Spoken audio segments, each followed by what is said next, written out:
ଦେଖନ୍ତୁ ପିଲାମାନେ ଆଜିର ଏହି ଭିଡ଼ିଓରେ ସାହିତ୍ୟ ସେଟ୍ ଡି ର ଅବଜେକ୍ଟିଭ କ୍ୱେଶ୍ଚିନ୍ ଡିସ୍କସନ୍ କରିବା। ସେଥିମଧ୍ୟରୁ ତୁମେମାନେ କେତେଟା ରାଇଟ୍ କରିଛ ନିଜର କ୍ୱେଶ୍ଚିନ୍ ସହିତ ମିଳାଇ ଆନ୍ସର୍ଟିକୁ ଜାଣିପାରିବ କେଉଁଟା ଆନ୍ସର୍ ରହିଛି। ଏ ଭିଡ଼ିଓରେ ମୁଁ ସମ୍ପୂର୍ଣ୍ଣ 50ଟି କ୍ୱେଶ୍ଚିନ୍ର ଆନ୍ସର୍ ବତେଇବି, ତ ଭିଡ଼ିଓଟିକୁ ପ୍ରଥମରୁ ଶେଷ ପର୍ଯ୍ୟନ୍ତ ଦେଖନ୍ତୁ। 1 ନମ୍ବର କ୍ୱେଶ୍ଚିନ୍ ଦେଖିବା। ପ୍ରଚିତା ପ୍ରବାଳ ପ୍ରାସାଦର ରୁଚି ନୀଳ ନିରୁ ଅବା ଫୁଟି ବାହାରୁଛି, ଏଥିରେ କେଉଁ ଅଳଙ୍କାର ପ୍ରଯୁକ୍ତ? ତ ଏହି କ୍ୱେଶ୍ଚିନ୍ର ସଠିକ୍ ଉତ୍ତରଟି ହେଉଛି ଅପସନ୍ ଡି, ଯାହାକି ଉତ୍ପ୍ରେକ୍ଷା।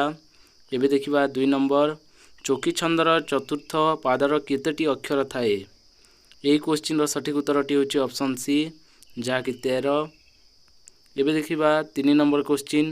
ବଙ୍ଗଳାଶ୍ରୀ ଛନ୍ଦର ପ୍ରତ୍ୟେକ ପଦ କେତେ ପାଦ ବିଶିଷ୍ଟ? ଏହି କ୍ୱେଶ୍ଚିନ୍ର ସଠିକ୍ ଉତ୍ତରଟି ହେଉଛି ଅପସନ୍ ଏ, ଯାହାକି 2 ପାଦ ବିଶିଷ୍ଟ। ଏବେ ଦେଖିବା 4 ନମ୍ବର କ୍ୱେଶ୍ଚିନ୍। ଶଙ୍କରାଭରଣ ଛନ୍ଦର ତୃତୀୟ ପାଦର ଅକ୍ଷର ସଂଖ୍ୟା କେତେ? ଏହି କ୍ୱେଶ୍ଚିନ୍ର ସଠିକ୍ ଉତ୍ତରଟି ହେଉଛି ଅପସନ୍ ଏ, ଯାହାକି 8 ସଂଖ୍ୟା। ଏବେ ଦେଖିବା 5 ନମ୍ବର କ୍ୱେଶ୍ଚିନ୍। ନିମ୍ନୋକ୍ତ ମଧ୍ୟରୁ କେଉଁଟି ଅର୍ଥାଳଙ୍କାର ନୁହେଁ? ଏହି କ୍ୱେଶ୍ଚିନ୍ର ସଠିକ୍ ଆନ୍ସର୍ଟି ହେଉଛି ଅପସନ୍ ସି, ଯାହାକି ଶ୍ଲେଷ। ଏବେ ଦେଖିବା ନେକ୍ସଟ କ୍ୱେଶ୍ଚିନ୍ 6 ନମ୍ବର।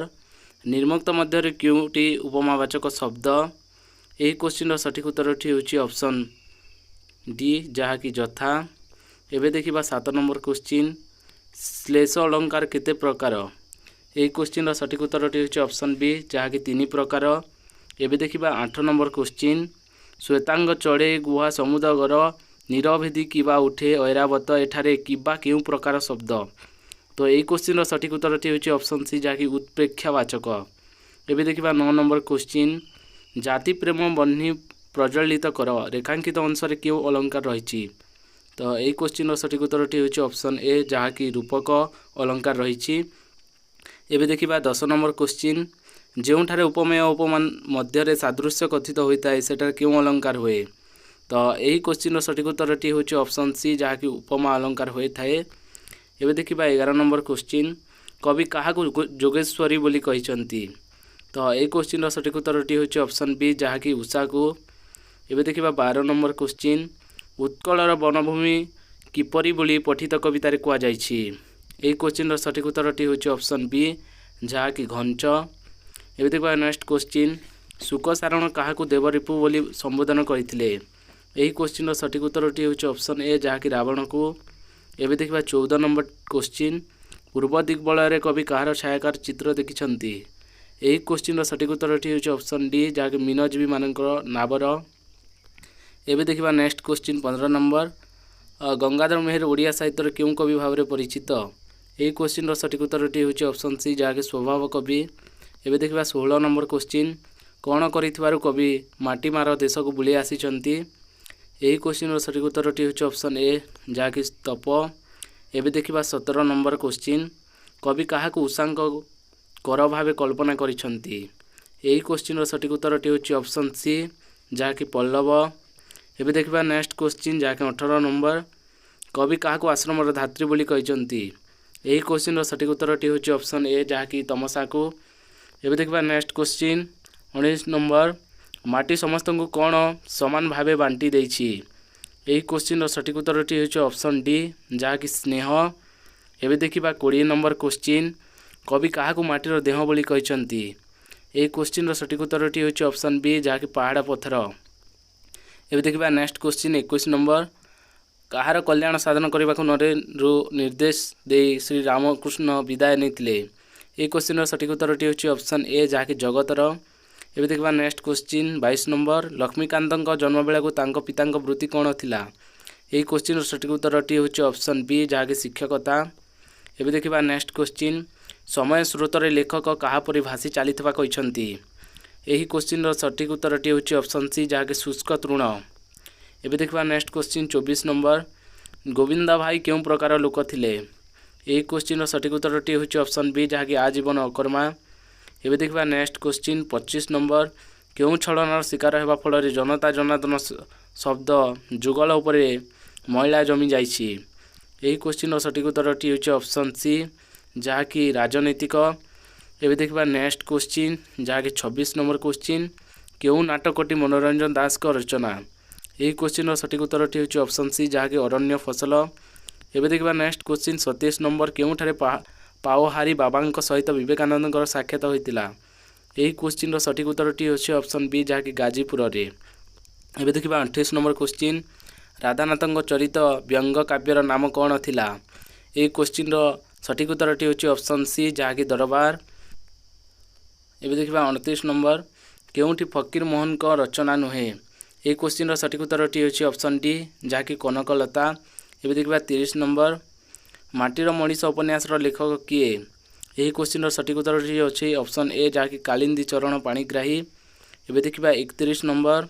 ମୋତେ ଯେତେ ମାଠିବୁ ମାଠ, ଏହା କାହା ଉଦ୍ଦେଶ୍ୟରେ କୁହାଯାଇଛି? ଏହି କ୍ୱେଶ୍ଚିନ୍ର ସଠିକ୍ ଉତ୍ତରଟି ହେଉଛି ନଟବର ବାବୁଙ୍କ ସାନ ଝିଅ, ଯାହାକି ଅପସନ୍ ଡିରେ ଦିଆଯାଇଛି। ଏବେ ଦେଖିବା 32 ନମ୍ବର। କାଠୁରିଆର ରୁଦ୍ର ମୂର୍ତ୍ତି ଦେଖି ଲେଖକ କ'ଣ କଲେ? ଏହି କ୍ୱେଶ୍ଚିନ୍ର ସଠିକ୍ ଉତ୍ତରଟି ହେଉଛି ଅପସନ୍ ଡି, ଯାହାକି ଭୟଭୀତ ହେଲେ। ଏବେ ଦେଖିବା 33 ନମ୍ବର। ନରସିଂହ ଦେବ କାହା ହସ୍ତରେ ମନ୍ଦିର ନିର୍ମାଣ ଦାୟିତ୍ୱ ନ୍ୟସ୍ତ କରିଥିଲେ? ଏହି କ୍ୱେଶ୍ଚିନ୍ର ସଠିକ୍ ଉତ୍ତରଟି ହେଉଛି ଅପସନ୍ ବି, ଯାହାକି ସବେଇ ସାନ୍ତରା। ଏବେ ଦେଖିବା 34 ନମ୍ବର।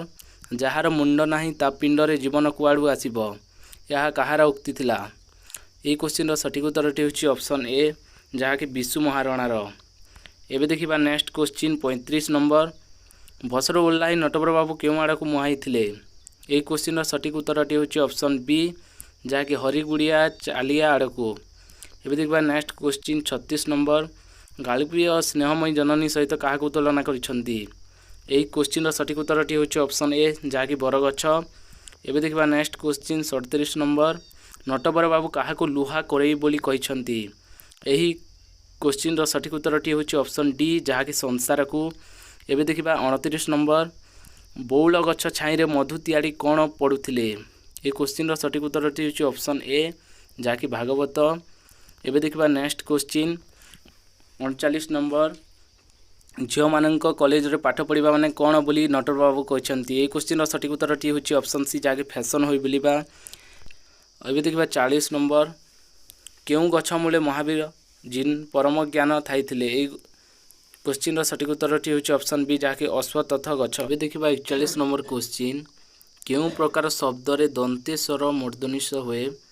ଏହି କ୍ୱେଶ୍ଚିନ୍ର ସଠିକ୍ ଉତ୍ତରଟି ହେଉଛି ଅପସନ୍ ସି, ଯାହାକି ବିସର୍ଗ ସନ୍ଧିଜାତ ଶବ୍ଦ।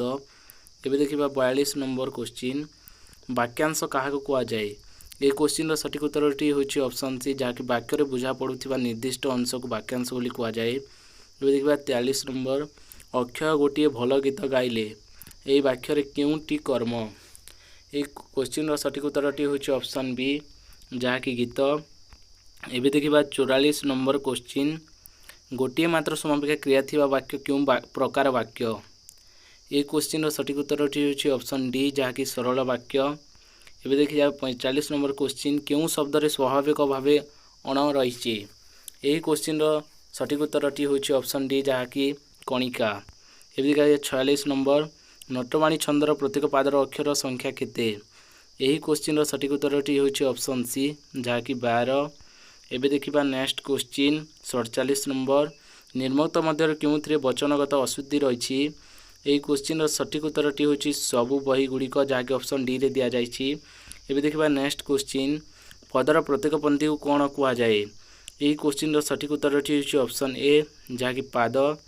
ଏବେ ଦେଖିବା ନେକ୍ସଟ କ୍ୱେଶ୍ଚିନ୍। ଦାଣ୍ଡି ବୃତ୍ତରେ ଗୋଟିଏ ପଦରେ କେତୋଟି ପାଦ ଥାଏ? ତ ଏହି କ୍ୱେଶ୍ଚିନ୍ର ସଠିକ୍ ଉତ୍ତରଟି ହେଉଛି ଅପସନ୍ ଡି, ଯାହାକି 2ଟା ପାଦ ରହିଥାଏ। ଏବେ ଦେଖିବା 50 ନମ୍ବର କ୍ୱେଶ୍ଚିନ୍। କ୍ଷମାସାଗର ପୀତବାସ କ୍ଷମିଲେ ବଳରାମ ଦାସ, ଏହା କେଉଁ ଛନ୍ଦରେ ରଚିତ? ଏହି କ୍ୱେଶ୍ଚିନ୍ର ସଠିକ୍ ଉତ୍ତରଟି ହେଉଛି ଅପସନ୍ ବି, ଯାହାକି ଗୋଜରୀ।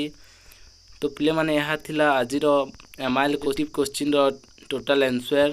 ଯଦି ତୁମେମାନେ କେତେଟା ଠିକ୍ କରିଛ, ତୁମମାନଙ୍କ କ୍ୱେଶ୍ଚିନ୍ର ଆନ୍ସର୍ ସହିତ ମିଳେଇ ନେବ ଏବଂ କମେଣ୍ଟ ନିଶ୍ଚିତ ଭାବରେ କରିବ କି କେତେଟା ଠିକ୍ କରିଛ। Thank you for watching.